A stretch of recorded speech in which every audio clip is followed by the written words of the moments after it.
నమస్తే, welcome to view point. పాకిస్తాన్లో operation Dhurandhar జరుగుతున్నట్టు కనబడుతుంది గత కొన్ని సంవత్సరాలుగా. అజ్ఞాత సాయుధులు మరొకసారి హెడ్లైన్స్లో నిలిచారు. అటు పాకిస్తాన్లో ఇటు భారత్లో కూడా.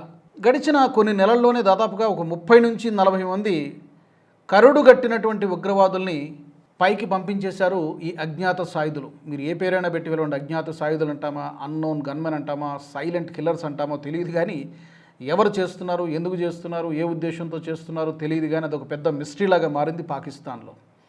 తాజాగా మరొక ఉగ్రవాదిని లష్కరే తోయిబాకు సంస్థకు చెందినటువంటి టాప్ నాయకుడు ఖారీ సయీద్ అబ్దుల్ అజీజ్ని పైకి పంపించేశారు. కాకపోతే కొంచెం ప్యాటర్న్ మారినట్టు కనబడుతోంది. గతంలో ఎలా ఉండేదంటే అన్నోన్ గన్మెన్ ఆపరేషన్స్ సైలెంట్గా తెల్లవారుజామున రాత్రిపూట ఒక బైక్ మీద రావడము, ఇద్దరు ముగ్గురు రావడము, ముఖానికి ముసుగులు కప్పుకొని ఒక పిస్టోల్ తీసుకొని వాడిని లేపేయడము, అక్కడి నుంచి పరారైపోవడం జరిగేది. చాలా వరకు గత 2-3 సంవత్సరాల్లో ఇలాంటి అన్నోన్ గన్మెన్ ఆపరేషన్స్ మనం చూసాం. అలాంటి సంఘటనల గురించి మాట్లాడుకున్నాం కూడా. బట్ వాళ్ళు కూడా స్ట్రాటజీ మార్చినట్టు కనబడుతోంది. అజ్ఞాత సాయుధులు కూడా ఎందుకు మనము తుపాకీ వేస్ట్ చేయడం ఎందుకు, బుల్లెట్లు వేస్ట్ చేయడం ఎందుకు అనుకున్నారేమో తెలియదు. తుపాకీ పేల్చనక్కర్లేదు, బుల్లెట్ దించనక్కర్లేదు, ఒక రక్తం చుక్క రాకుండా కూడా ఈ ఉగ్రవాదుల్ని పైకి పంపించవచ్చు అని భావించినట్టుగా ఉన్నారు. తాజాగా ఈ ఖారీ సయీద్ అబ్దుల్ అజీజ్ని ఇస్లామాబాద్లోనే, క్యాపిటల్ సిటీలోనే పైకి పంపించేస్తారు. కారణం ఏంటంటే ఇది సస్పీషియస్ డెత్ అని చెప్తున్నారు. ఎందుకంటే ఈసారి కాల్పులు జరపల. అతడు ప్రార్థనలకు వెళ్తూ ఉండగా భోజనం చేసిన తర్వాత అక్కడి నుంచి బయటకు, ఆ విజువల్స్ కూడా, సీసీటీవీ విజువల్స్ కూడా మీకు చూపిస్తాను, చూడండి. ఇతడు చాలా భారత్లో జరిగినటువంటి చాలా బాంబు పేలులకు 26/11 దాడుల సమయంలో కానివ్వండి, ఇంకా చాలా భారత్లో జరిగినటువంటి, గతంలో జరిగినటువంటి చాలా ఉగ్రవాద దాడులకు ఇతడు సూత్రధారుల్లో ఇతను కూడా ఒకడు, అబ్దుల్ అజీజ్ అని చెబుతున్నారు. ఇతడు తిన్న కాసేపటికే అక్కడికక్కడికే స్పృహ కోల్పోయాడు. తీరా హాస్పిటల్కి తీసుకెళ్లేటువంటి క్రమంలోనే అప్పటికే పైకి పోయాడు. సో డెఫినెట్గా ఇతని మీద విషప్రయోగం జరిగి ఉండొచ్చు అని చెబుతూ ఉన్నారు. కానీ పాకిస్తాన్ కానీ లష్కరే తోయిబా కానీ దీని గురించి బాహాటంగా ఎక్కడా మాట్లాడడం లేదు. కానీ చనిపోయినటువంటి మాట మాత్రం వాస్తవం. సో అజ్ఞాత సాయుధుల అకౌంట్లో మరొక ఉగ్రవాది పైకి పోయాడు. సో ఇప్పుడు పాకిస్తాన్లో పరిస్థితి ఎలా ఉంది అంటే మనవాడవడో పరాయివాడవడో తేల్చుకోలేనటువంటి పరిస్థితి కనబడుతోంది. ఎందుకంటే దేశం మొత్తం కూడా అట్టుడికిపోతోంది. ఒక పక్క బలూచిస్తాన్లో 85% మా కంట్రోల్లోనే ఉందని చెప్పి ఇప్పటికే వాళ్ళు స్వాతంత్రం కూడా ప్రకటించేసుకున్నారు. మొన్న ఆగస్టు 11వ తారీఖున ఇండిపెండెన్స్ డే సెలబ్రేట్ చేసుకున్నారు. ఏది 144 సెక్షన్ పెట్టినా కూడా సుమారుగా 1,50,00,000 మంది ప్రజలు ఈ సంబరాల్లో పాల్గొన్నారు. 144 సెక్షన్ పెట్టినా కూడా అక్కడ మాత్రమే కాదు, ప్రపంచవ్యాప్తంగా ఏ దేశాల్లో ఉన్నారో నాన్ రెసిడెంట్ ఆఫ్ బలూచీస్ అంటారు, అండ్ మనం ఎన్ఆర్ఐస్ అంటాం కదా, వాళ్ళు ఎన్ఆర్బి, వాళ్ళు కూడా వివిధ దేశాల్లో ఎస్ మాకు స్వాతంత్రం వచ్చిందని చెప్పి వాళ్ళు కూడా సెలబ్రేట్ చేసి పాకిస్తాన్ పాలన నుంచి మాకు విముక్తి లభించింది అంటూ బలూచీలు చాలా ఘనంగా సెలబ్రేట్ చేసుకున్నారు. దాదాపుగా 80-85% కాకపోయినా కనీసం 70%కు పైగానే బలూచిస్తాన్ కంట్రోల్లోకి వచ్చేసింది. కాకపోతే ఇంటర్నేషనల్ సొసైటీ, ఐక్యరాజ్యసమితి కానీ, అమెరికా కానీ, మిగతా దేశాలు కానీ దీన్ని అంగీకరించడానికి, ఒక దేశంగా గుర్తించడానికి ఆ బౌండరీ లైన్స్ని వీటన్నిటికీ కొంత సమయం పట్టొచ్చు. బట్ మెంటల్గా వాళ్ళు విడిపోయారని చెప్పాలి. పాకిస్తాన్తో ఇక మాకు సంబంధం లేదు, మాది ప్రత్యేక దేశము, ప్రత్యేక పార్లమెంటు, మా హద్దులు మావే, మా పరిపాలన మాదే అని చెప్పి వాళ్ళు ఇప్పటికే కరెన్సీ నోట్ల గురించి కూడా మాట్లాడుతున్నారు. సెపరేట్ నేషనల్ ఫ్లాగ్, ఇదంతా కూడా చూస్తున్నాం. సో బలూచిస్తాన్ ఇది ఆల్రెడీ సెపరేట్ అయిపోయింది. పిఓజేకేలో కూడా చాలా తీవ్రమైనటువంటి ఉద్యమం జరుగుతోంది. సింధ్లో కూడా సింధీ ప్రజలు కూడా తిరగబడుతున్నారు. ఒక పంజాబ్ ఒకటే కాస్త కూస్తో, ఎందుకంటే అక్కడ పర్వాలేదు, అక్కడ నుంచి పొలిటికల్ రిప్రజెంటేషన్ ఉంది, ఇవన్నీ కూడా కాస్త కూస్తో వాళ్ళకి నిధులు అందుతున్నాయి కాబట్టి పంజాబ్ ఒక్కటే కాస్త ప్రశాంతంగా ఉందేమో, కానీ మిగిలిన ఏ ప్రావిన్స్లో కూడా అల్లకల్లోలమైనటువంటి పరిస్థితి. కాబట్టి ఈ అజ్ఞాత సాయుధులు పాకిస్తాన్లో ఉన్న వాళ్ళే ఎవరైనా చేస్తున్నారా, పిఓజేకేలో ఉన్నటువంటి వాళ్ళు ఎవరైనా చేస్తున్నారా, పాకిస్తాన్ ఆర్మీ గెస్ట్ చేయలేకపోతుంది, అంచనా వేయలేకపోతుంది. లేదంటే బలూచి వీరులు ఎవరైనా చేస్తున్నారా, బిఎల్ఎఫ్ ఉంది అక్కడ, Baluchi liberation front, Balochistan liberation army ఉంది, ఇలాంటి సంస్థలు ఒక 2-3 సంస్థలు ఉన్నాయి. సో సొంత ప్రజలే ఈ రోజున పాకిస్తాన్కి మేకే కూర్చున్నారు. వాళ్ళని అసిమునిని దిగిపోమంటున్నారు. ఎప్పుడు ఏం జరుగుతుందో తెలియనటువంటి పరిస్థితుల్లో ఈ రోజున అక్కడ ఈ అన్నోన్ గన్మెన్ చెలరేగిపోతున్నారు. వరుసగా ఉగ్రవాదుల్ని ఏరి పారేస్తున్నారు. ఇది ఫస్ట్ టైం కాదు, నిజానికి లాస్ట్ 2 to 3 ఇయర్స్లో చాలా ఉదంతాలు ఇలా జరిగాయి. పెషావర్లో, కరాచీలో, రావల్పిండి, ముజఫరాబాద్, రావల్కోట్ లాంటి ప్రాంతాల్లో ఇలాంటి ఉగ్రవాదులు ఏరివేత అనేది చాలా జరుగుతూ ఉన్నాయి. కొన్ని మనము ఉదాహరణ తీసుకోవచ్చు.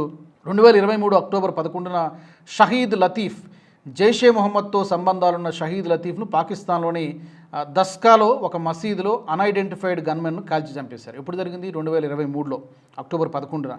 అలాగే మరొక ఉదాహరణ చూద్దాం.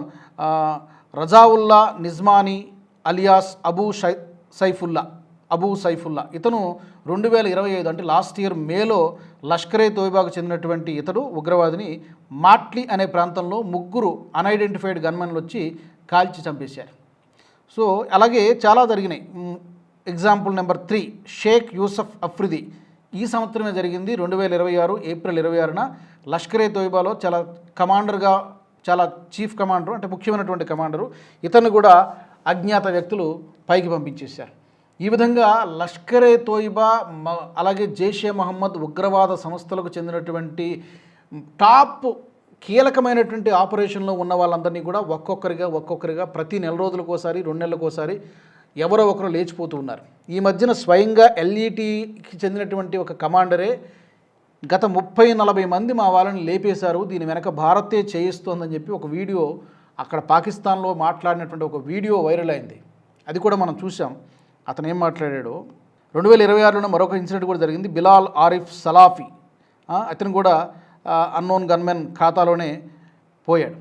సో రీసెంట్గా ఒక ఎల్ఈటీ కమాండర్ కూడా ఇదే విషయాన్ని చెప్పాడు. ఏంటంటే మా లష్కరే తోయిబా గ్రూప్కి చెందినటువంటి 30 నుంచి 40 మంది కమాండర్స్ని Bharat research and analysis wing చంపించేసింది అన్నోన్ గన్మెన్ ద్వారా అని చెప్పి అతడు పాకిస్తాన్లో మాట్లాడాడు. సో ఎవరు చంపారు, ఎవరు చేస్తున్నారు అనేది అప్రస్తుతము, అసందర్భం కూడా.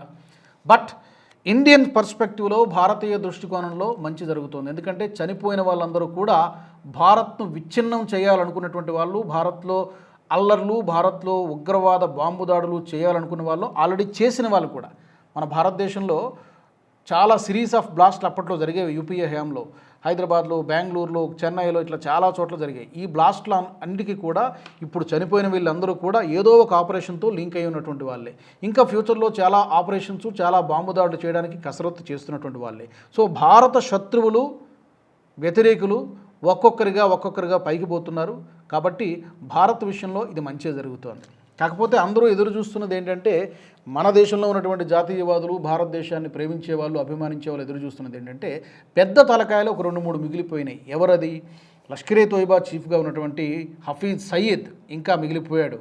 అలాగే జైషే మొహమ్మద్ చీఫ్ మసూద్ అజర్ భారత్ పైన ప్రతిజ్ఞ చేశాడు. ఆపరేషన్ సింధూర్లో వీడి ఫ్యామిలీ మొత్తం పోయింది, 9 మంది పోయారు, వీడు ఒక్కడే మిగిలాడు. అప్పుడు ప్రతిజ్ఞ చేశాడు, మా కుటుంబంలో ఒకడు పోయాడు కాబట్టి ఒక్కొక్కడికి నీ 10 మందిని 100 మందిని బలి తీసుకుంటా అని చెప్పి మహిళా జిహాదీలను కూడా తయారు చేసి భారతదేశంపైకి ఉసుగొలుపుతూ ఉన్నాడు. అతని ఆడియో క్లిప్ కూడా వైరల్ అయింది. మీరు ఊహించలేరు ఎంతమందిని నేను తయారు చేశానో అని చెప్పి హెచ్చరికలు చేస్తూ ఉన్నాడు భారతదేశానికి మసూద్ అజర్.